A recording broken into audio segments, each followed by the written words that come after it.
In 1871 and 1872, Boston children from the areas of Charlestown and Chelsea, Massachusetts, began reporting en masse terrifying encounters with a grim and cruel person, who, according to them, was also a child.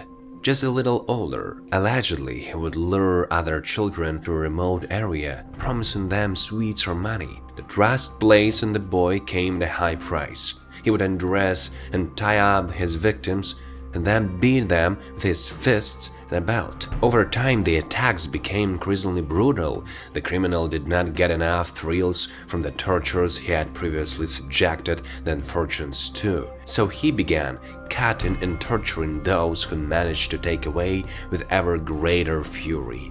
And although all the victims returned home traumatized but alive, some were left disfigured for life.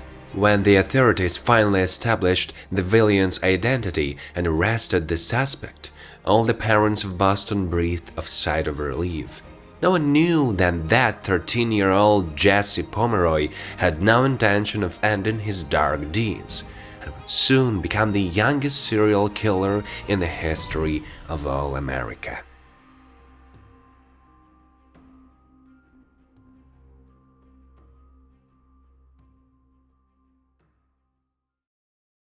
Jesse Harding Pomeroy was born on November 29, 1859, in the Boston neighborhood of Charlestown, and was the second son in the family of Thomas Pomeroy and Ruth Ann Showman. His brother Charles was only 20 months older than him. In these details, we can be relatively certain, but otherwise, the numerous versions of the story of Jesse's childhood contain differences, which is not surprising since the story is old and has become overgrown with myths and various conjectures. Some say that his father Thomas, a Civil War veteran, firefighter, and alcoholic, treated not only Jesse, but the whole family cruelly. Allegedly, Jesse once ran away after a violent argument between his parents, but Thomas tracked him down and dragged his son home, and then he ordered him to go to upstairs, undress and beat the boy with a whip.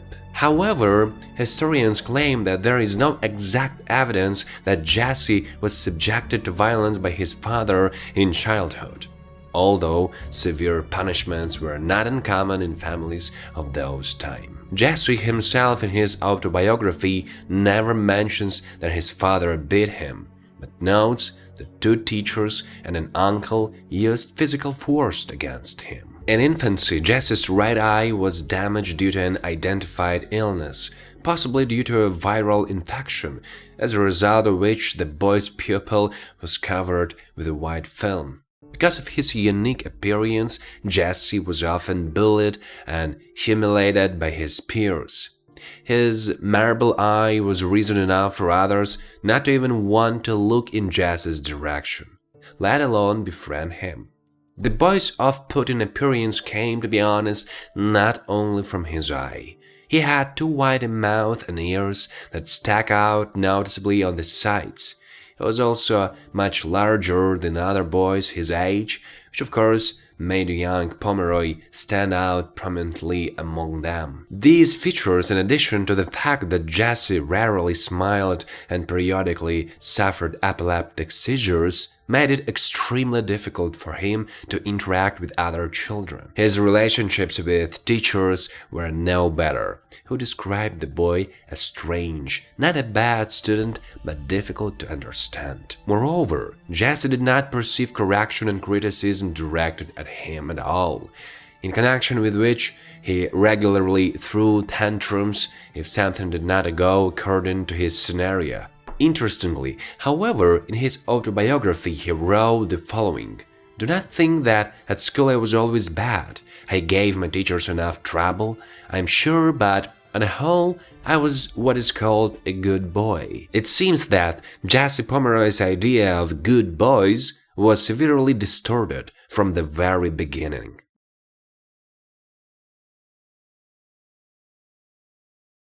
The fact that children were cruel to him could certainly have played an important role in his development. But did he become so antisocial because he was an outcast? Well, that's unlikely, and I'll explain why. Of course, his peers mocked and teased him. They avoided him so openly, not because of his eye, ears, or wide mouth. They avoided him like everyone around him because they felt there was something wrong with this boy. His outward features, just as never before, aptly complemented his essence. Jesse found himself in isolation and loneliness. In such circumstances, both children and adults often find solace in creativity, reading, studying, communicating with pets and family, but not Pomeroy. What he occupied himself with out of sheer boredom already then hinted that this guy would do a lot more evil. He exhibited traits that were later defined as the so-called McDonald triad, a combination of three factors that are considered a kind of harbinger that a person has a propensity for cruelty and even murder.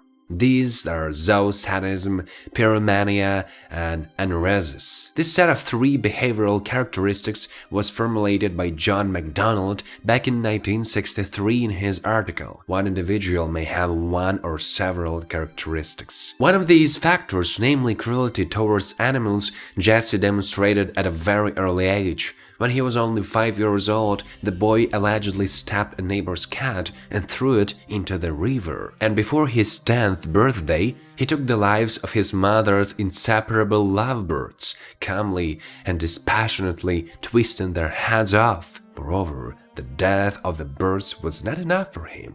He beheaded them in this way. What did Ruth, his mother, do you think?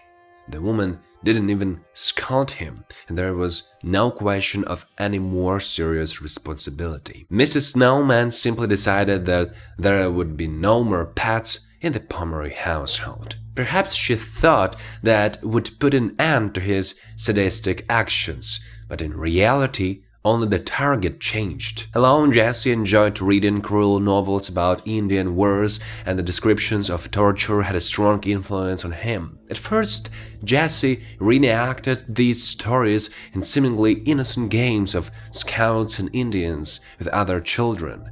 But soon, the line between pretend play and reality began to blur.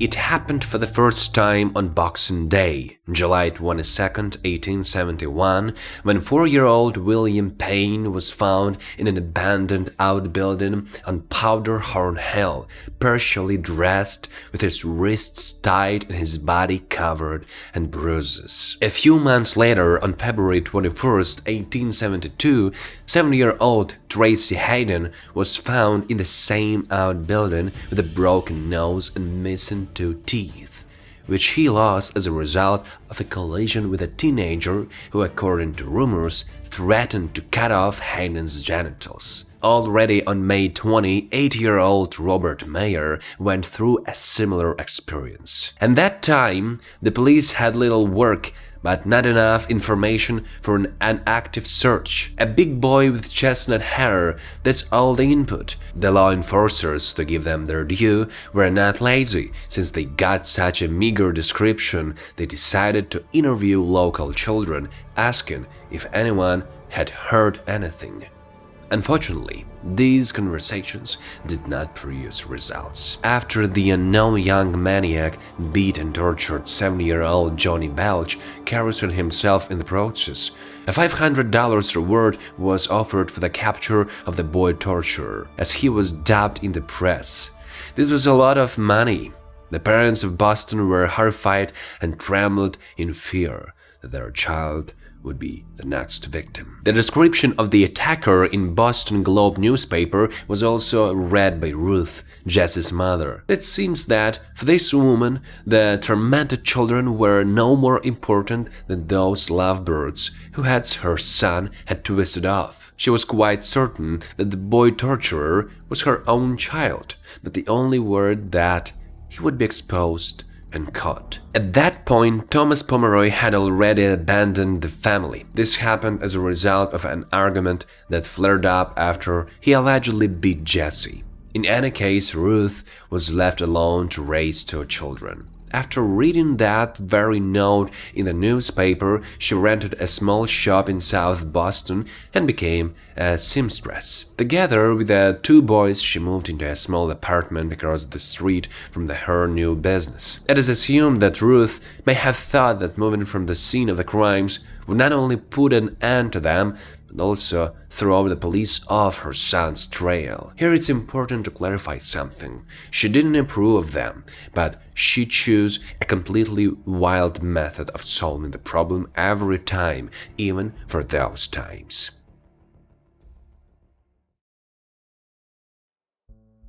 In any case, the move didn't help. The frequency of attacks on children only increased, as did the level of cruelty of the tortures they were subjected to. On August 17th, 2 weeks after the Pomeroy family moved, 7-year-old George Pratt was seized by an older boy who tortured his victim using needles and biting chunks of flesh from his body. The following month, there were 3 more attacks. On September 5th, 6-year-old Harry Austin was kidnapped, tied up and stabbed several times under the armpits and between the shoulder blades. The attacker also attempted to cut off the boy's genitals. Less than a week later, on September 11th, 7-year-old Joseph Kennedy was also beaten and stabbed. A common feature of these attacks were cuts to the face and other attempts to disfigure it. On September 17th, 5-year-old Robert Gold went through a similar ordeal. The torturer cut his scalp and threatened to kill him. However, this time the consequences for the young maniac were much more serious. Despite his young age and extremely traumatic experience, Robert was able to give a very detailed description of the attacker, who, according to the 5-year-old boy, was a big bad boy with a funny eye, or a milky eye, like marble. This one detail alone would have been enough to very soon lead the police to the Pomeroy family home. But Jesse, accidentally, having apparently gained confidence in his own impunity, brought himself to the police. On September 20, 1872, he decided to walk past the South Boston police station. At that moment, a police officer came out of the building. Next to him stood Joseph Kennedy, one of Pomeroy's victims. He recognized his torturer. The officer invited Jesse inside and he obeyed. But at the station, he began to deny his involvement in the attacks and cried loudly. Later, several victims from North and South Boston were asked to identify the attacker. Seeing Pomeroy, one of those boys jumped for joy, exclaiming, "That's the boy who cut me!" He was happy that he had been caught. Finally, the boy torturer was detained and the residents of Boston could relax. The relief was short-lived. At trial, Ruth claimed that her son was obedient and had never shown cruelty. Jesse initially denied his involvement in the attacks and eventually confessed. However, at the time of his arrest, he was a child, just 12 years old. So after the juvenile court found him guilty, instead of prison, he was sent to the state reform school for boys in Westboro. He was supposed to remain there for the term of his minority, that is, for 6 years until he turned 18. But thanks to his exemplary behavior at school and his mother's tireless efforts, Jesse was released early on February 6, 1874, after serving less than a year and a half of his sentence. Soon this decision would prove to be a terrible mistake, but I think you're not surprised by that. On March 18, 1874, around 8 a.m., 10-year-old Katie Curran went out to buy a notebook. The task was simple, and the girl was supposed to return home quickly. Time passed, and she still wasn't back. According to reports, Katie was last seen at 327 West Broadway, where Jesse Pomeroy's mother's clothing store and her older son Charles' newspaper stand were located. Knowing Jesse's reputation, many feared the worst, but at the same time people knew that Jesse had undergone a rehabilitation course and had previously only attacked little boys. So they thought Surely he has nothing to do with Katie's disappearance. The police searched Ruth's store but found nothing. It soon became known that some boy had seen a girl matching Katie's description get into a carriage with a man who then immediately drove away. A month passed. The girl was not found. Then another child went missing. 4-year-old Horace Millen was last seen on April 22nd, 1874, when he was walking with an older boy.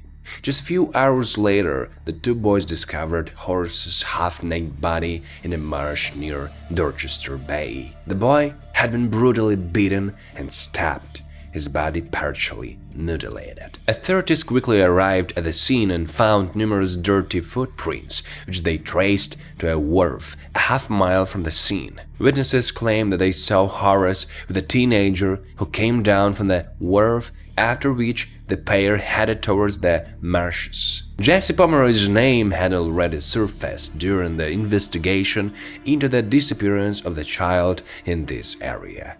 Now, the police felt it was time to turn to him again. At 10 p.m., police arrived at the Pomeroy home, where they found Jesse with scratches on his skin, blood on his clothes, and on a knife he had on him. The 13-year-old teenager's boots were also covered in mud and matched the prints found at the crime scene. Jesse was immediately taken into custody, and it is claimed the police presented him with Horace's remains in an attempt to make him confess. It is claimed that after being asked if he had taken his life, Jesse coldly replied, "I think so," and then asked not to tell his mother about what he had done.